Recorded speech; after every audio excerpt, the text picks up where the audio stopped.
Ladies and gentlemen, thank you for joining us and welcome to today's ceremony. On behalf of the Chief of Space Operations, General J. Raymond, I extend a warm welcome to everyone watching today's momentous and historic event.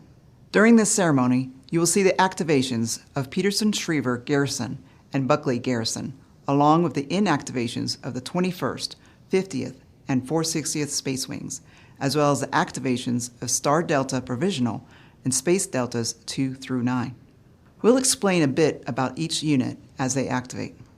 I am Colonel Susie Streeter, and I will guide us through today's event. Due to the heightened health precautions as a result of COVID-19, today's ceremony will be a one-of-a-kind event as we conduct today's ceremony virtually and en masse. We thank you for your support and for watching history in the making.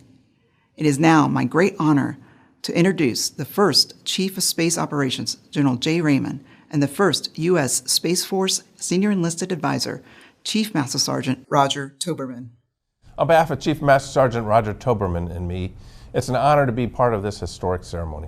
Today, we take action, an important and significant step towards the development of a 21st century service, purpose-built to achieve speed, agility, and unity of effort.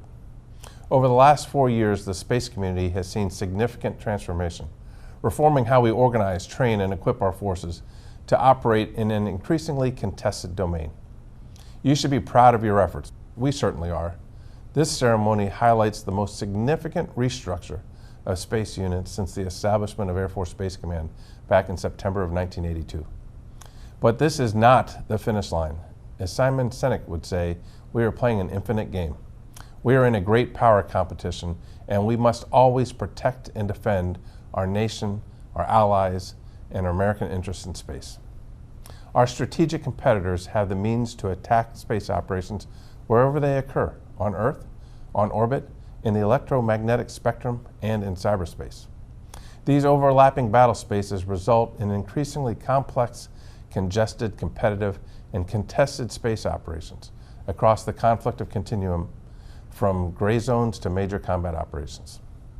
This new structure puts us on the right trajectory to ensure we address these threats and meet the objectives in our national defense strategy and space strategy.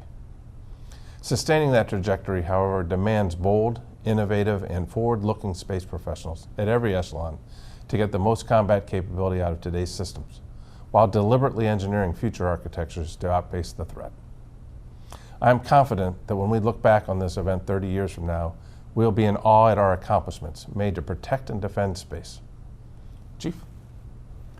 Team, what I love most about this organizational structure is that it's purpose-built to unleash the potential of our most important weapon systems, the weapon systems that live and breathe, that are made of flesh and blood, you. I've said it multiple times, and it's worth repeating. We do not need to build a unique culture for our space professionals. What our service needs in the future is ubiquitous in young Americans today. Our Space Force will be fast and agile, not because we instill that culture from the top down, but because today we are reducing barriers to change. We're moving forward, and we are encouraging and embracing the ideas of our men and women in uniform to build a modern and digital Space Force. To our newest Delta commanders and senior enlisted leaders, you have the unique opportunity to inspire and lead space professionals into a new era ripe with opportunity. On behalf of General Raymond and me, congratulations to each of you. We look forward to your continued success. Lead well. Thank you, General Raymond and Chief Master Sergeant Toberman. The future United States Space Force will have an organizational structure that will include field commands, garrisons, and mission deltas. A field command's closest comparison would be similar to Army divisions or an Air Force Major Command. Garrisons will be similar to Army garrisons or Air Force Air Base wings. The garrisons will act as power projection platforms that are integral to using existing Air Force resources for installation support. Although it appears as a one-for-one transfer between organizations, there are much greater transformational changes within the Space Force structure. Let us begin with the Peterson-Schriever Garrison activation and inactivation ceremony of the 50th and 21st Space Wings. This activation symbolizes the newly established garrison in the United States Space Force, beginning its history and lineage. By order of the Secretary of the Air Force, Peterson Schriever Garrison is hereby activated. Colonel James Smith will relinquish command and inactivate the 50th Space Wing while Command Chief Master Sergeant Boston Alexander furls the flag.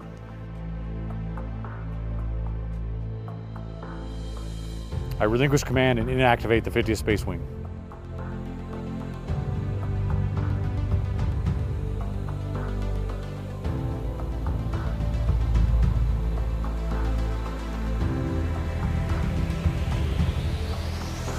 Colonel Sam Johnson will relinquish command and inactivate the 21st Space Wing while Command Chief Master Sergeant Jacob Simmons furls the flag.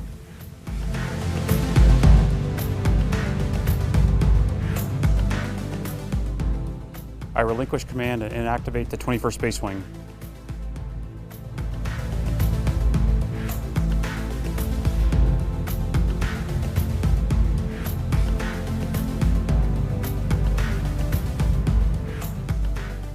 Colonel James Smith will assume command as the first ever Peterson Schriever Garrison Commander. Headquartered at Peterson, this garrison will serve as a host organization for Schriever, Peterson, and Cheyenne Mountain bases in Colorado Springs, Thule Air Base in Greenland, Kaena Point Station in Hawaii, and New Boston Station in New Hampshire. Additionally, this garrison will support 16 additional United States Space Force mission locations around the world. I assume command. We will now commence with the Buckley Garrison activation and the inactivation ceremony of the 460th Space Wing. This activation symbolizes the second garrison in the United States Space Force, beginning its history and lineage. By the order of the Secretary of the Air Force, Buckley Garrison is hereby activated. Colonel Devin Pepper will relinquish command and inactivate the 460th Space Wing while Command Chief Master Sergeant Robert Duvall furls the flag. I relinquish command and inactivate the 460th Space Wing.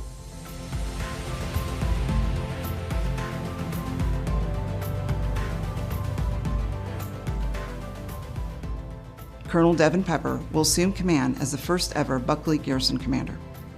Headquartered at Buckley, this garrison will serve as a host organization for Buckley Air Force Base in Colorado, Cape Cod Station in Massachusetts, Cavalier Station in North Dakota, and Clear Station in Alaska. Additionally, this garrison will support 10 additional United States Space Force mission locations around the world. I assume command. A number of units are projected to transfer from the United States Air Force to United States Space Force. Let's take a moment to hear from the Air Force commanders. I want to thank the members of the 705th Combat Training Squadron and Detachment 1 of the United States Air Force Warfare Center for all that they've accomplished during their time here in Air Combat Command. The 533rd Training Squadron at Vandenberg Air Force Base has been the gateway for airmen entering the space field since 1993. And since that time, the men and women there have transformed space warfighting training. And the National Security Space Institute at Peterson Air Force Base, Colorado, classroom instructors serve in the role of developing and inspiring visionary space leaders through space continuing education. I'd like to congratulate the men and women of Affotech Detachment 4 for the amazing work they have done over the last 36 years as the operational test and evaluation arm of the United States Space Command and the United States Strategic Command. The work they have done to accelerate acquisitions in a way that brings capability to the warfighter faster has been amazing and has led Affotech in this journey to more adaptively do operational test and evaluation. We just want to say thank you. We wish you the best as you make your mark in history. So I look forward to transferring an amazing organization to the United States Space Force and watching Affotech Detachment 4 continue to create history in the future. We wish you well in your future endeavors with the United States Space Force. Next, we will see the assumptions of command of the Space Deltas and the furling of the Legacy Guidons. Mission Deltas, such as the Star Delta Provisional, will resemble Army brigades or Air Force combat wings and will enable laser focus on specific mission sets that will pull together unique concentrations of Space Force developmental and cultural activities, providing broader capabilities to the garrisons. By order of the Secretary of the Air Force, Star Delta Provisional and Space Deltas 2 through 9 are hereby activated. Colonel Peter Flores will assume command of Star Delta Provisional, while Chief Master Sergeant Tina Timmerman proudly represents the enlisted corps. Star Delta provisionally headquartered at Peterson Air Force Base, will initially focus on education, training, test, and evaluation. Colonel Matthew Cantore will assume command of Space Delta II, while Chief Master Sergeant Susan Sparks furls the 21st Operations Group Guidon. Space Delta II, headquartered at Peterson Air Force Base, will focus on space domain awareness. Colonel John Thien will assume command of Space Delta III, while Chief Master Sergeant Kevin Laliberté furls the 721st Operations Group Guidon. Space Delta III, headquartered at Peterson Air Force Base, will focus on electronic warfare. Colonel Richard Boroquin will assume command of Space Delta IV, while Chief Master Sergeant Willie Frazier furls the 460th Operations Group Guidon. Space Delta IV, headquartered at Buckley Air Force Base, will focus on missile warning. Colonel Monique DeLauder will assume command of Space Delta V, while Chief Master Sergeant Trevion Everson furls the 614th Air Operations Center Guidon. Space Delta V, headquartered at Vandenberg Air Force Base, California, will be focused on command and control. Colonel Roy Rockwell will assume command of Space Delta VI, while Chief Master Sergeant Michael Dyer furls the 50th Network Operations Group Guidon. Space Delta VI, headquartered at Schriever Air Force Base, will be focused on Air Force Satellite Control Network operations and defensive cyber operations for space. Colonel Chandler Atwood will assume command of Space Delta VII, while Chief Master Sergeant Thomas Drake proudly represents the enlisted corps. Space Delta VII, headquartered at Peterson Air Force Base, will focus on intelligence, surveillance, and reconnaissance. Colonel Matthew Holston will assume command of Space Delta VIII, while Chief Master Sergeant Stephen Whitworth furls the 50th Operations Group Guidon. Space Delta VIII, headquartered at Schriever Air Force Base, will be focused on satellite communication operations and navigation warfare. Colonel Casey Beard will assume command of Space Delta IX, while Senior Master Sergeant Frederick Yaney represents the importance of the enlisted corps. Space Delta IX, headquartered at Schriever Air Force Base, will be focused on orbital warfare. Let's watch history as the senior enlisted leaders display and furl the legacy guidons for the last time.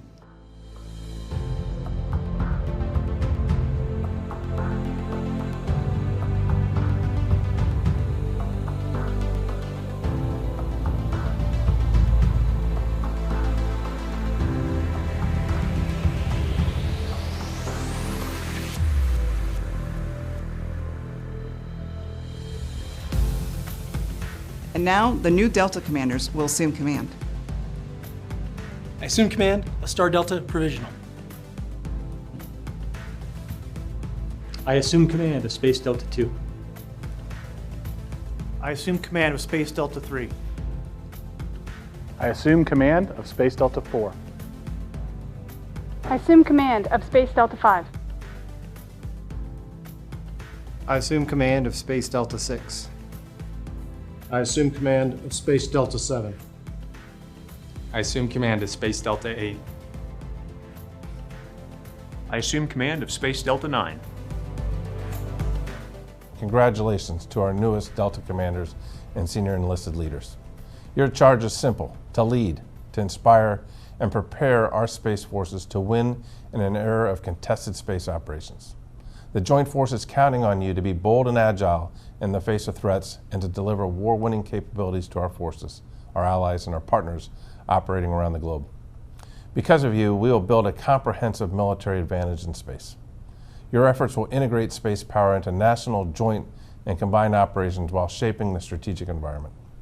You have the full confidence and trust of Chief Toberman and me.